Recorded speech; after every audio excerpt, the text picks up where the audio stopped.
Right, good afternoon, good morning. In fact, it's been a long day already. I started very early this morning, so let me welcome you to this Youth Employment Service webinar. My name is Mark Ashton. I'm the head of the business development team at Yes, and my role is to effectively give you some feedback and information around the Yes incentive and talk a little bit about the ways that you can partner with Yes, either through the traditional Yes Youth Job Incentive or through Enterprise and Supplier Development opportunities.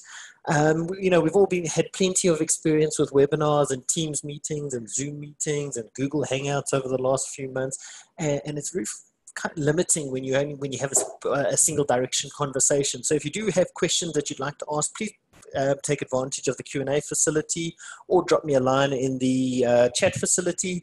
Otherwise, if you don't feel like having your question addressed online, please feel free to drop me an email on mark, M-A-R-C, at yes4youth, that's 4 numeric, .co.za, and I'm happy to engage with you around the opportunities on this. As mentioned, there will be a playback facility made available from this presentation. I'm going to share some imagery and some video stuff that you might be interested in sharing with your network. But maybe as a kind of good news story to kick off this Friday, I think we often look at the Yes incentive and we see it as something that is part of the Triple BE scorecard, but we don't necessarily look at the impact on individuals. And we have a very good news story to share this week. As part of your Yes participation, you are required to absorb either 2.5% of your Yes target or 5% of WES target, depending on whether you're moving 1 or 2 levels on your scorecard. And absorption means that one of the youth or a percentage of the youth participating in the program need to have been absorbed into a permanent position. And I can see Jacinta from SA Youth at Work is on the call today. And I thought maybe we just celebrate one of the small success stories we had this week. They had placed SA Youth at Work, or one of the Yes implementation partners, and they had placed a youth in Tongaat as a teaching assistant. And this youth has now been absorbed in a permanent position, not only to get some job security, but in fact it's nearly doubled their salary. And just the expression when we saw a photo of this youth getting a permanent position, I think it makes the work that we do incredibly valuable and worthwhile. So when you see stories like that, it goes beyond just simply ticking a box for BE. This is changing lives, and I think that those are the kind of stories we want to be able to share with you around participating. Yes, this is actually impacting people's lives at a very significant level. Another success story that I just want to quickly share with you, if you guys have been following the Yes story for a while, you'd know that the Yes team has been involved with the masks project, the cloth face mask project, during April 2020. Obviously, the country went into lockdown. Organizations were not creating jobs in the traditional sense.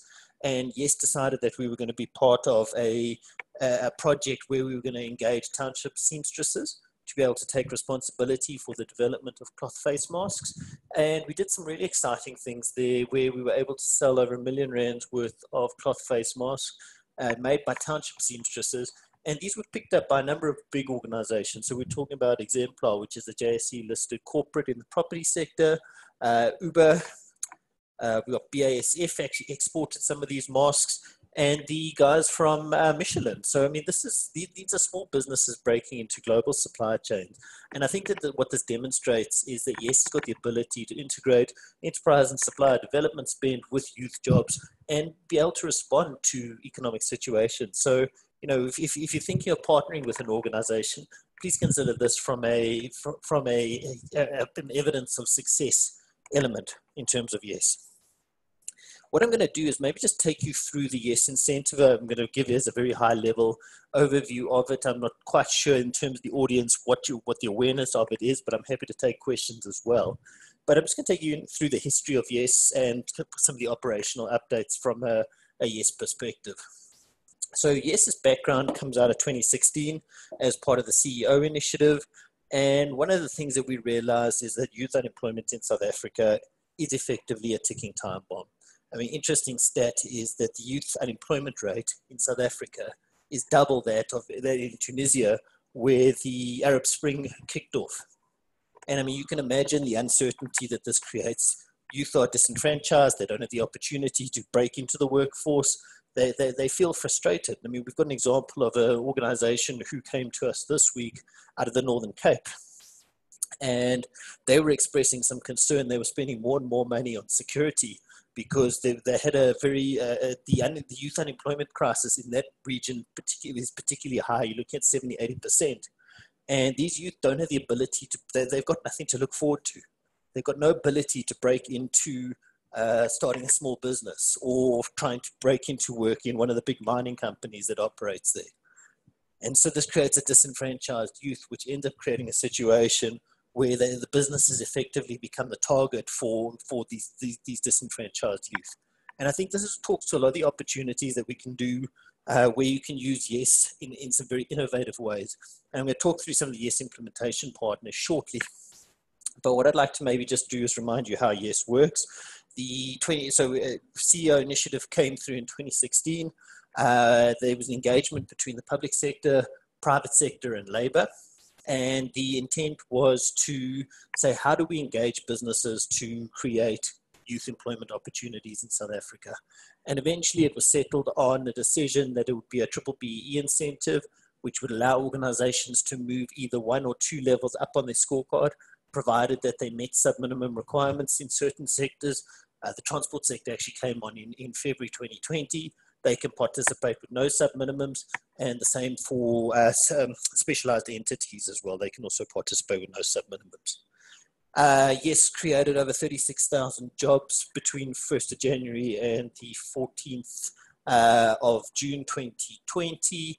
There's over 750 organizations participating. 180 of them are in for their second year of participation. And there are, as of last night, 11 businesses actually in for their third year of participation.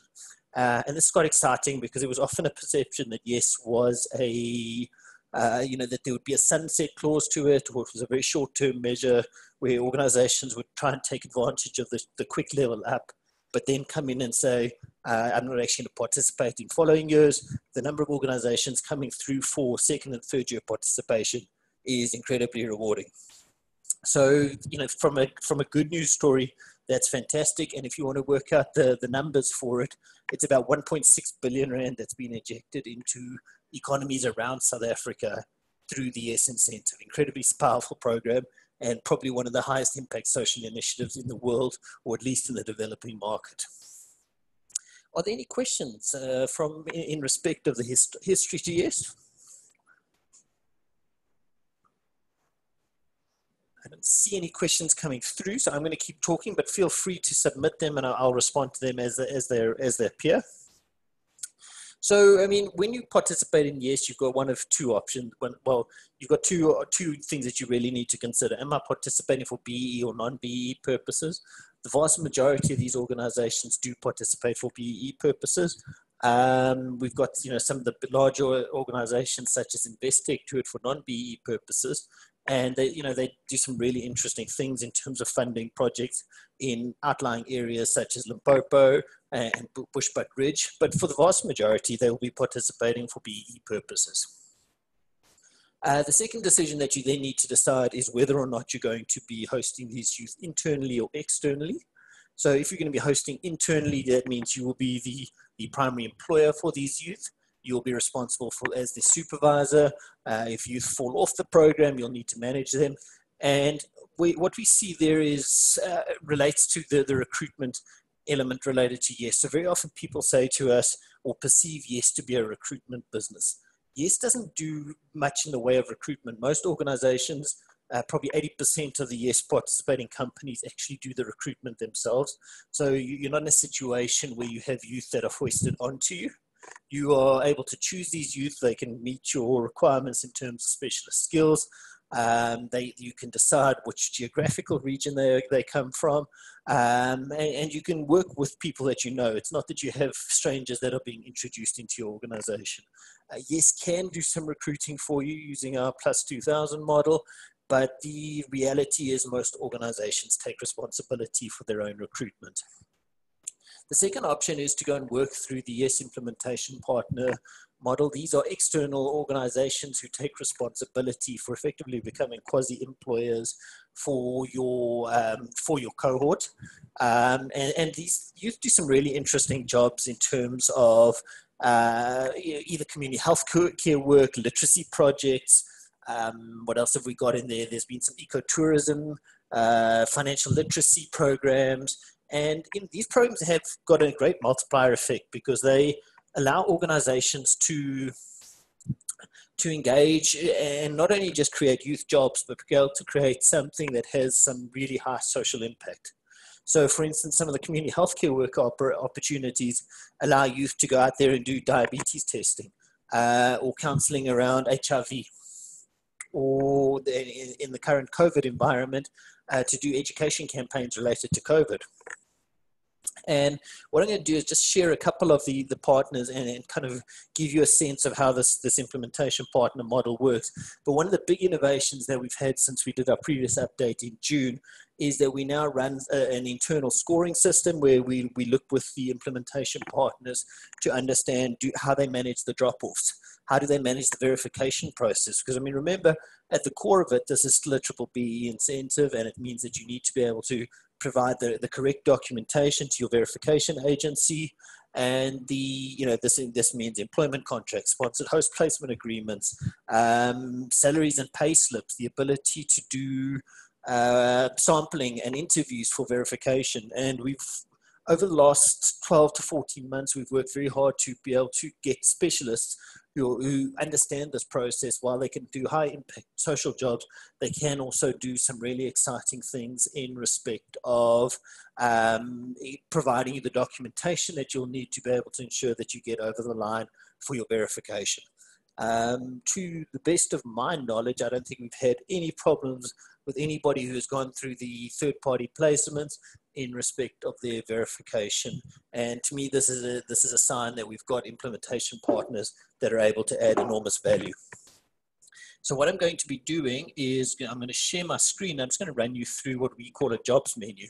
This jobs menu will provide you with a little bit of background as to some of the projects that we're involved with. And we will then be able to give you some sense of the type of impact these youth can have in respect of their jobs.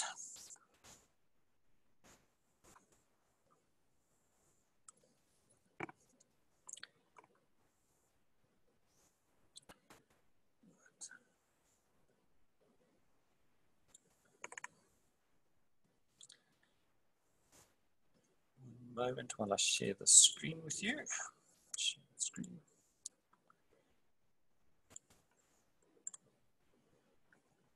So broadly, we break our implementation partners down into these sectors: so education, tourism and hospitality, agriculture, marketing and sales, digital, manufacturing, engineering, finance and health.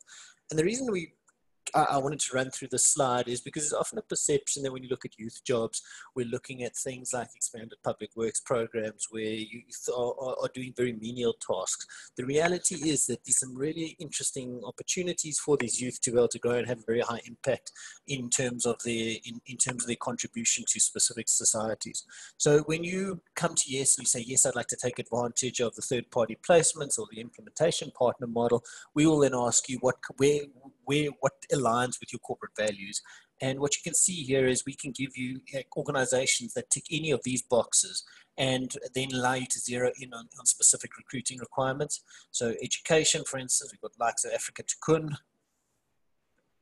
And normally when you will get your implementation partner or your jobs menu, it'll tell you what sector they're in, what geographical location they work in, the typical job skill, and the requirements to work in these specific opportunities. Education.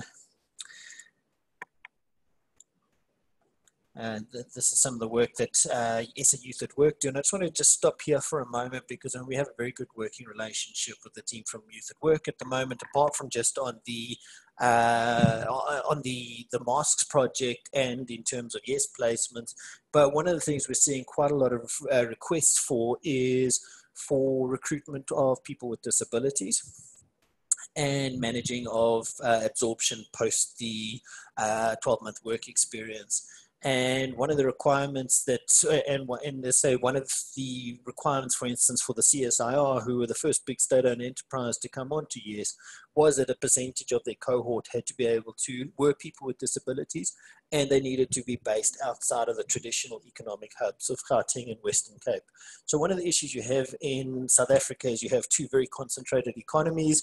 If you work in Gauteng or the Western Cape, you probably find you're competing with graduates to just get simple entry-level positions, enormous competition there, whereas if you look at the outside of those regions, there are areas where you can have an enormous impact without necessarily competing with the high social costs and the social mobility associated with it. So Youth at Work are an excellent partner in that respect, and their national footprint means that we can have an impact in a variety of different organizations, different regions, and be able to then go and give you feedback around what these youth are doing. So as I say, we started off with a discussion about the teaching assistant in Tongaat, but we have a national footprint that we're able to tap into through the YES implementation partner models. I'll just run you through a couple of other slides here. It's ecotourism. But what I do want to emphasize is you can see that, I mean, this is a really exciting project, particularly in the context of COVID-19. This is Yoga for Alex. One of the problems you have in South Africa is that a significant number of the amount of the population actually don't do even 14 minutes a day of physical exercise. And this is obviously leading to other complications such as diabetes, heart conditions, high blood pressure, etc. So this is the opportunity to go and do a project that's in Alex, doing yoga classes, for instance. So these are real jobs. These are things that have a social and community impact as well. Nelson Mandela's Children Fund, Tourism and Hospitality, Akani Mentors have been a very, very strong partner there. Again, you can see communities across Mpumalanga and Limpopo. Agriculture, so this is through Conservation South Africa, Mpumalanga, Eastern Cape, KZN, Northern Cape, we were talking about that earlier. So there's livestock farming, crop farming, environmental restoration, and social development opportunities. So you can see there's some really, really prominent partners that you can work with, and we can touch most of the key points that you would have in terms of your community engagement opportunities. I'm going to stop sharing my screen for a moment there. And maybe before I move on to the other elements, are there any questions related to the YES implementation partner model? Would you like me to walk anybody through that? I see there's a question there about what are the costs associated with the program. So what I'm going to do is just give you a breakdown of how YES, a typical costing structure for a YES program. So when you think about implementing YES in your business, your first step is to calculate your YES target. So how many youth you're going to be employing to meet your BE recognition. Then you need to say you need to provide us with your revenue number. So the revenue number will decide what your registration fee is. The registration fee will be anything between naught if you've got a turnover of less than 10 million and 20,000 Rand for the year if you are any over 500 million. The second consideration you have is the monitoring and evaluation fee, which is broke depending on your net profit after tax. This fee will decide, and inside of this monitoring and evaluation fee, you get the YES mobile phone for all of your youth. The mobile phone comes with 24 learning modules, plus there's now bonus modules for the COVID-19 education campaign, plus the Siya's Akela small business app. And then there will be, so you'll take your standard, if you're on the small business package, it'll be 1,700 per youth, and then you tier up to 3,000 or 5,000 depending on your net profit after tax. If you want to make use of a YES implementation partner, you'll then add on a 4,000 Rand per youth fee, where these implementation partners will take responsibility for becoming the quasi-employers for these youth over the 12-month work experience.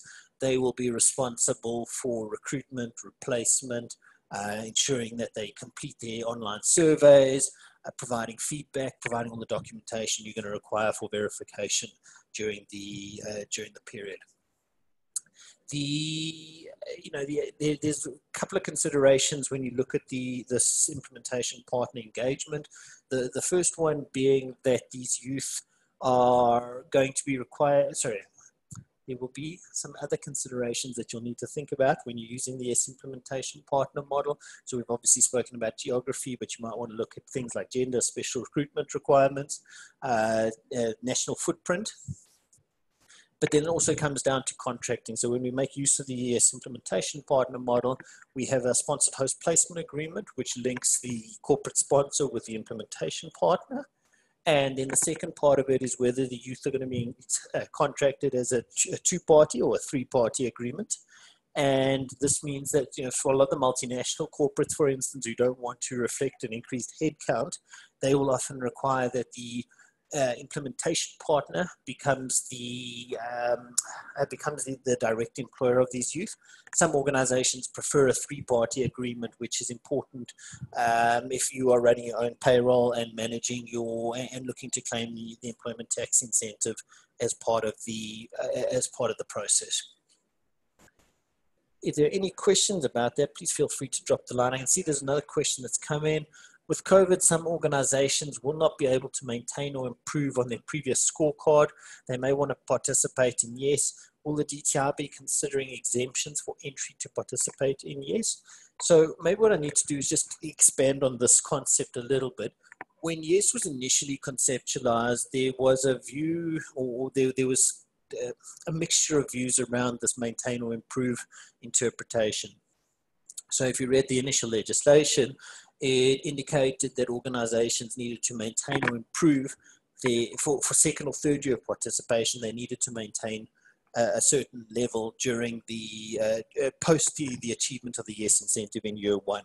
So for instance, if you started at a level 6, you moved 2 levels up because of your YES participation, did you need to maintain your 4 or your level 6 that you entered the program at?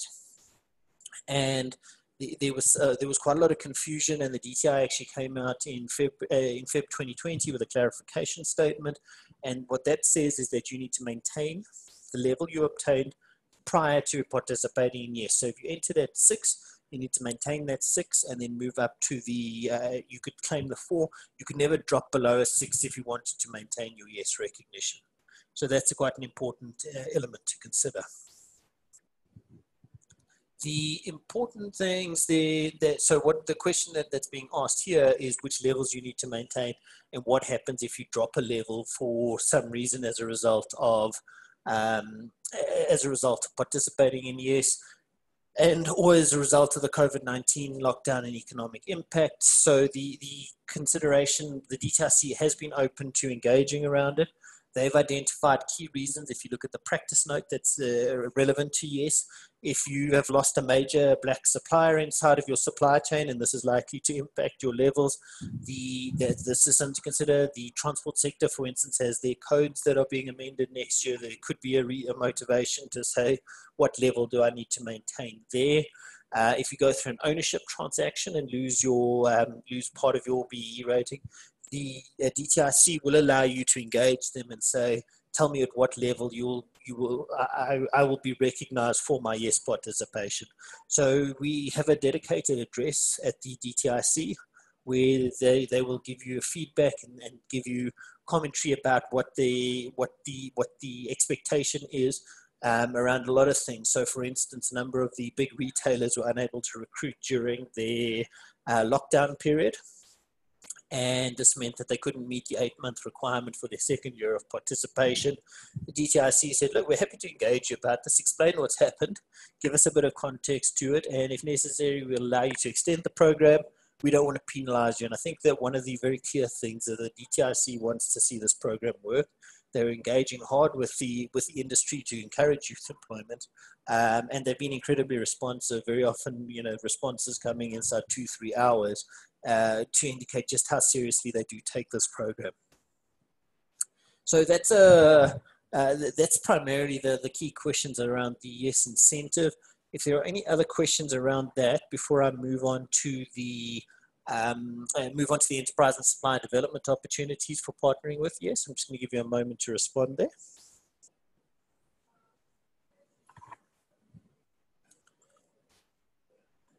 one question that's come through: do I need to complete 8 months before I will get my yes recognition? So remember, the nice thing about yes is that you have upfront recognition for your participation in yes for your first year. So when you sign up for yes, if you sign up in the last week of your measurement period and you contract the youth, and you then move into your verification, say 2-3 weeks after that, you would still get your full yes recognition. The youth don't need to have completed any amount of time, provided you can demonstrate an employment contract that shows fixed term employment contract, 12 months, and at the national minimum wage of the 3600 for the 40-hour work week, excluding STL and UIF. So I hope that answers that question. What I wanted to do is just share something quite exciting that we're working with at the moment, and we'd love to have you guys on board to see this project. I'm just going to pull up a video that we shared. Let's do it like this. Share the screen. Right, so what you're about to see here is some exciting developments at so if you're familiar with YES, you'll remember we have rolled out that hub in Tembisa. That Tembisa hub was visited by the royal family last year.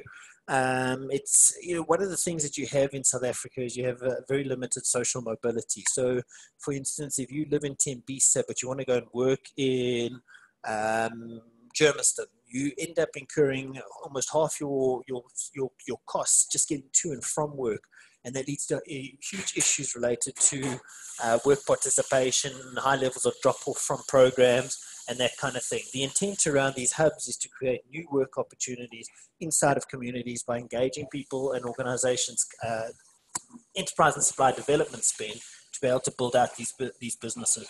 So what you're going to see here is just a quick video. I'm not going to run through the full 5 minutes, but I'm just going to choose some of the key areas so that you can get a sense of what YES has been producing.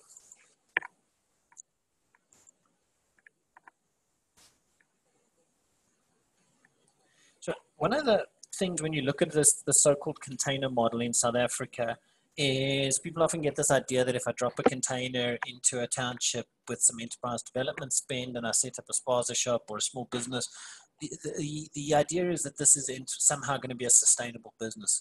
The reality is you actually need scale. You need the ability to attract an audience, to be able to come and look at your project.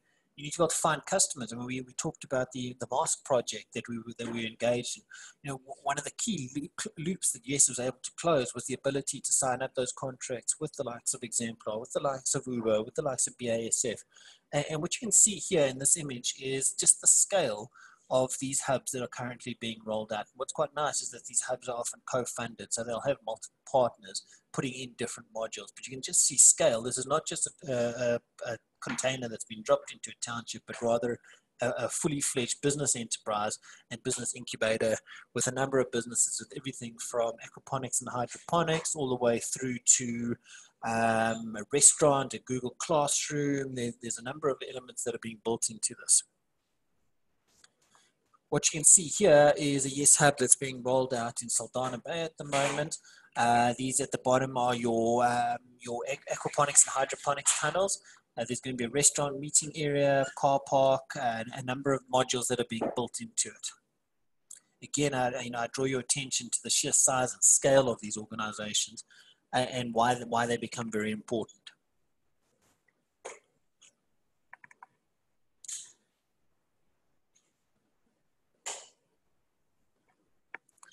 Why does it matter? High unemployment rates in South African townships means that if we can't create jobs where people are, we can't create any value chain. Small businesses aren't competitive and offer very few employment opportunities locally, which again talks to this issue about coming into people migrating into the likes of Gauteng and the Western Cape because they believe that that's where the opportunity to follow the money is. These hubs are fantastic from a branding perspective. You can see there's branding for Unilever, Investec, Safe Hub, Gauteng, Government, Sanlam, and there's some very prominent opportunities to do this and build some brand association inside of these township communities.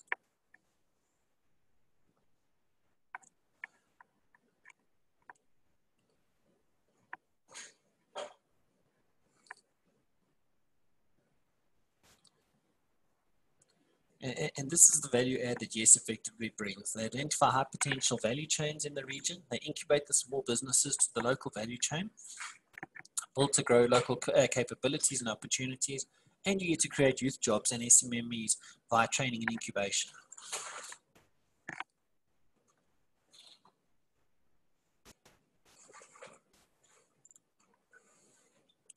Youth gather work experience and training. And here's again just a really nice image. Just looking inside of these hubs, you can see that these are, this is a fully fledged hydroponics and aquaponics facility. This is world-class agriculture operations taking place here.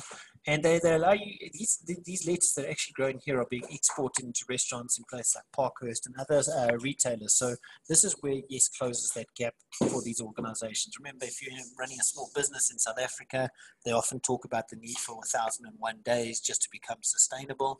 This is how YES is making sure that the spend that is put into these organizations and operations becomes sustainable over the long run.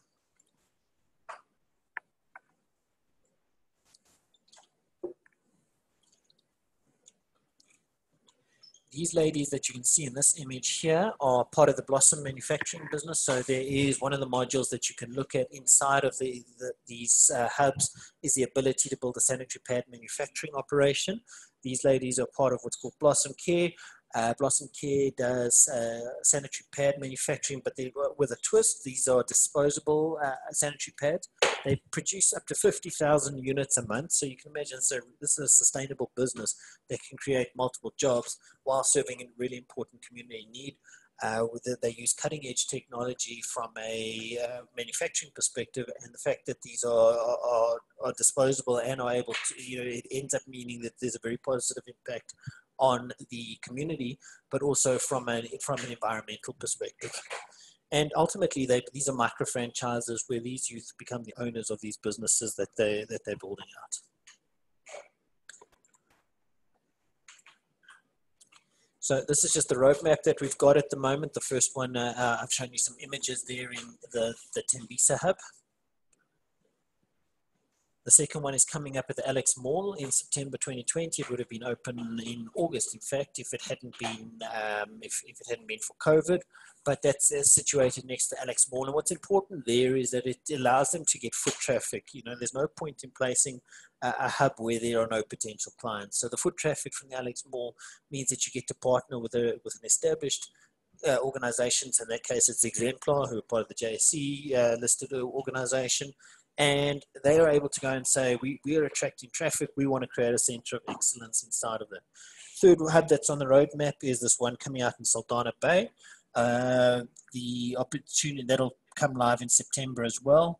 And then a site has been identified in Bushbuck Ridge. And I mean, in Bushbuck Ridge, again, really important because there you've got unemployment rates of up to 80%. These are creating some real value chains for the local communities. Just some nice imagery so you can get a sense that this is not just a container, this is a fully fledged innovation hotspot for these businesses. And remember, it's very modular, so you can put in, there's the opportunity, for instance, one of the organizations is discussing putting in a financial education module where you're able to go and talk through we're able to host classes for either technical training or for financial education. So that's a really, you can imagine the impact something like that has. But we talk about aquaponics, we talk about hydroponics. There's the opportunity to do 3D printing farms, for instance. The idea that you could have 3D printing operations running in places like Alex, Tembisa, Saldanha. These become real businesses taking advantage of the fourth industrial revolution and some of the technology associated with it.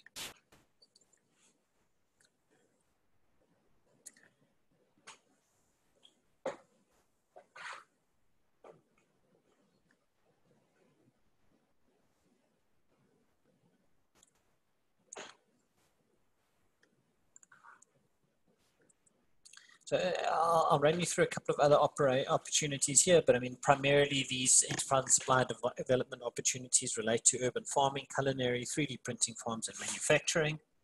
Let me just pull up the slides that are.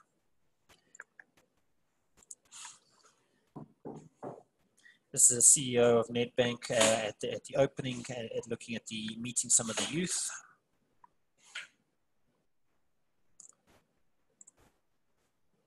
So the first one, as I mentioned, is the Blossom Micro Manufacturing Sanitary Pads, second one being 3D printer farms, and third one being the green engine. So you can see that this is a fully fledged manufacturing business with all the infrastructure that goes with it.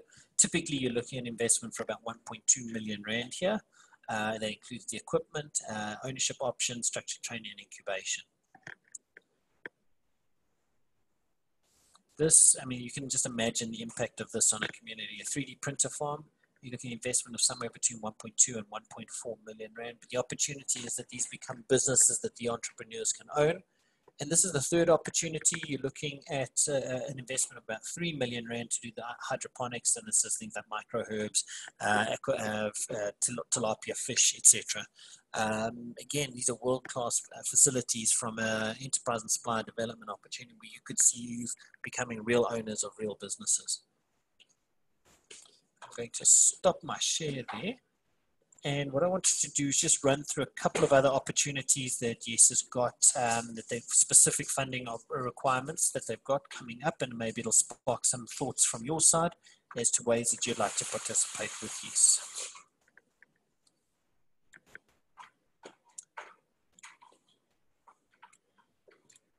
Share my screen here.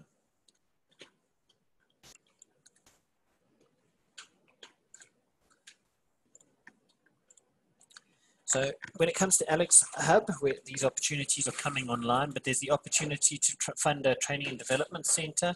So this is a learning center and fit out of equipment and furniture for the center. This could be either technical skills or digital skills. It'll be a R1 million investment. And there's also a food services training solution where you'll be able to train youth around handling of food products in both a consumer and a manufacturing environment. That is an 800,000 Rand, an approximately 800,000 Rand investment. When it comes to Saldanha, we've got a couple of options here. There's this is one that has been backed by Transnet in particular, and Transnet have got big emphasis on introducing things like drone technology into their supply chain. So we have a construction fit out of a drone and fiber services module. That's 500,000 Rand. And again, you can think about the impact of this, the ability to allow youth the access to this technology and the ability to do some really exciting fourth industrial revolution, cutting edge tech skills as part of it. There's a training module related to aquaponics farming that will be 800,000 Rand. We've already touched on the Blossom Care opportunity, food services opportunity, and then a private healthcare clinic and ECD center for 800,000. So hopefully this gives you some sense of how, YES is not just a one-dimensional triple B incentive for some short-term gains. We've got the ability to make a lasting impact on communities through these various programs. So we'd love to engage you. If you've got enterprise and supplier development opportunities you'd like to explore, we'd be very keen to engage with you. I'm cognizant of time, and I am aware that I've come to the end of my slide presentation, but I'm happy to field some Q&A from you. If you have any specific questions you'd like me to answer, please feel free to drop me a line, and I'm happy to spend some time engaging with you around specific questions that you might have. You can make use of either the Q&A facility or the chat facility. I'm happy to answer on either and give you feedback.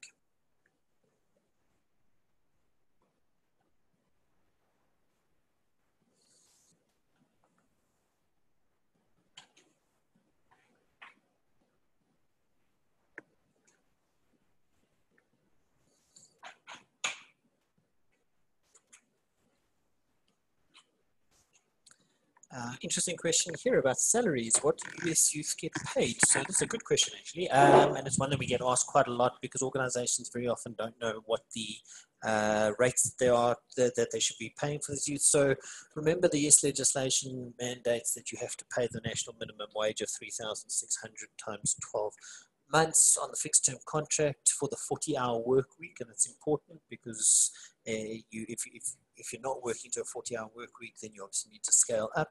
But to give you some sense of it, the national average, I think, in Gauteng is about 4,200, Western Cape is about 4,100, and then it drops slightly from there. So that'll just give you some sense of what's happening. Question around absorption. What constitutes absorption? How many YES youth get absorbed since the inception of the program? So if you remember the legislation specifically speaks to this concept of Absorption, so absorption can take place in one of three ways. You can either absorb them into your own organization. We could use the example that we kicked off this webinar with in terms of absorption through a third-party placement. And last, and this was clarified as part of the clarification statement issued in February 2020, where you're now allowed to fund the youth as part of as part of enterprise and supplier development opportunities to go into setting up their own small business. So there you would say, I'm interested in, I've got youth, for instance, doing they've been doing one of the technical, they've gone through one of the IT channels and they are, or learning streams, and they're now ready to set up their own small business. So you would come along and you would fund the setup of their small business with things like an accounting system.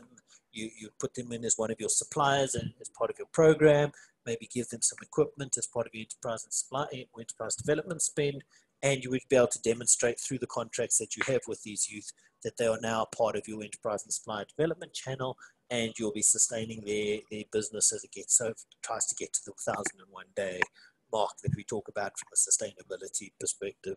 The question about how many youth are being absorbed. So if you're moving one level up, it's 2.5% of your Yes Youth target and 5% of double your Yes target if you're looking to move 2 levels on your scorecard. As of yesterday, I think I saw the data of the youth that have completed their 12-month work experience. Absorption is currently at about 32%. And that's really encouraging. So people are seeing youth as more than just a case of ticking the box, but actually creating sustainable work opportunities for them and becoming part of their team. So that's a really exciting step to be able to follow.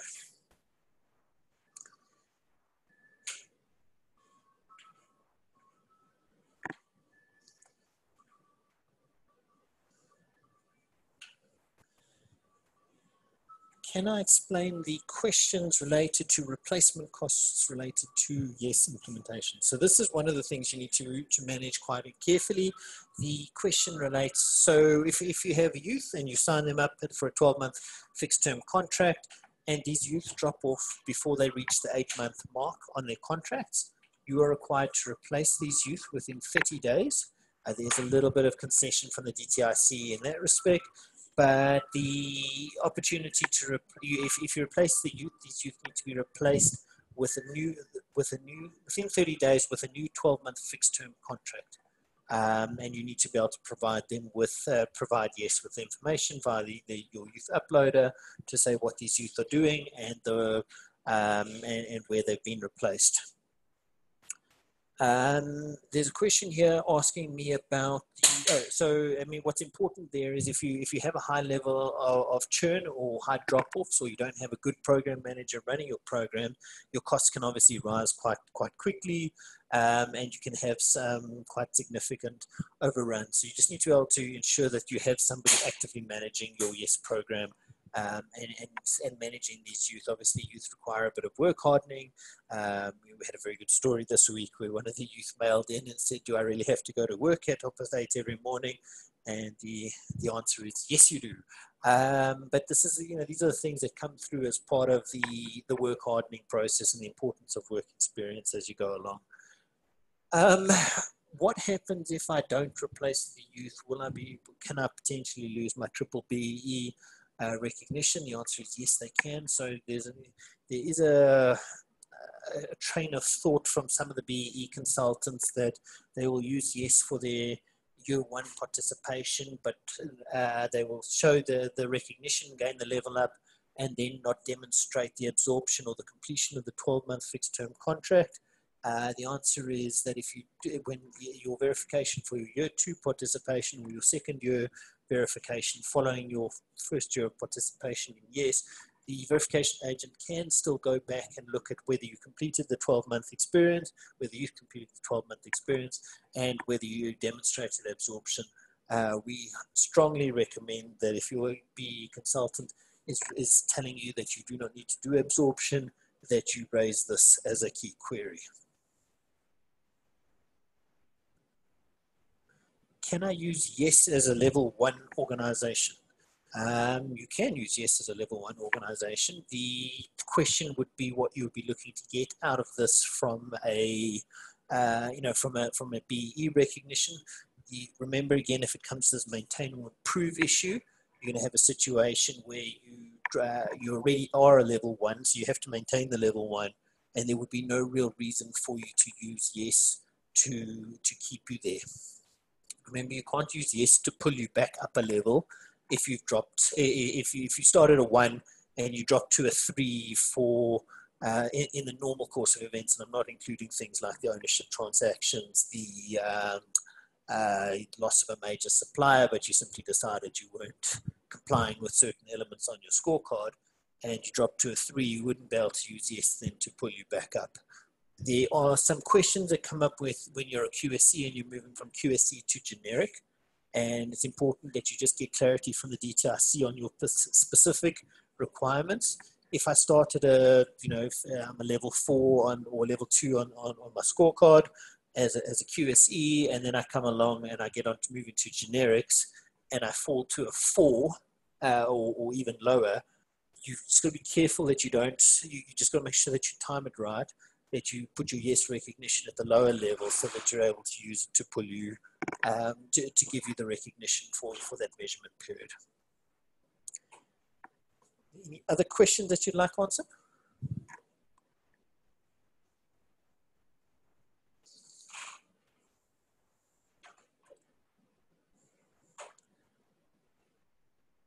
Looks like I've answered all the questions. I'm going to give it another 30 seconds and then I'm going to wrap up this call if no other questions come through.